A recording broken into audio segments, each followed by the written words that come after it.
की अलग होती है।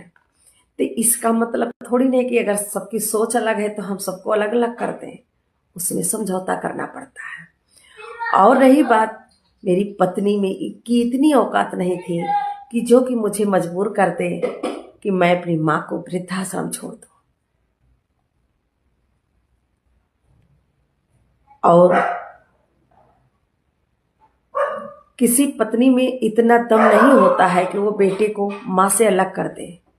बेटा ही नालायक होता है जो रिश्तों को संभाल नहीं पाता है और एक को दोष देकर उसे घर से निकाल देता है। मेरे में अगर दम है तो मुझसे मेरी माँ को कोई अलग नहीं कर सकता है। रिश्तों को संभालने की मेरे में शक्ति है। मैं तुझ जैसा नहीं हूं कि घर की शांति के लिए मैं माँ को छोड़ दूं। रास्ते बहुत होते हैं, बस उस पर चलने की जरूरत होती है। क्या तेरी पत्नी अपनी माँ को छोड़ सकती है तेरे कहने पर? जो तू अपनी पत्नी के कहने पर अपनी माँ को छोड़ दिया। अजय के पास कोई जवाब नहीं था।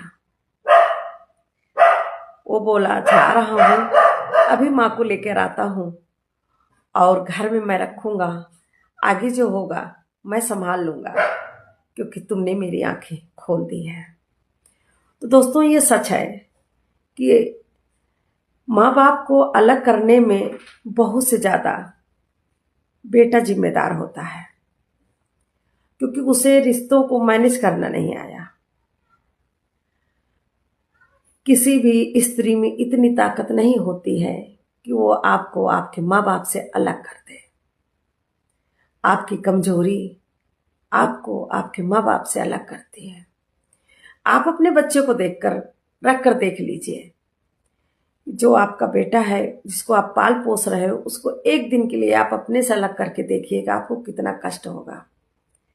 जो भी छोटा है, और अपने माँ बाप से पूछिए, जिसने आपको इतना बड़ा पाल पोस कर किया और आपने अपने माँ बाप को अपने से दूर कर दिया, वो माँ बाप आपके बिना कैसे जीते हैं।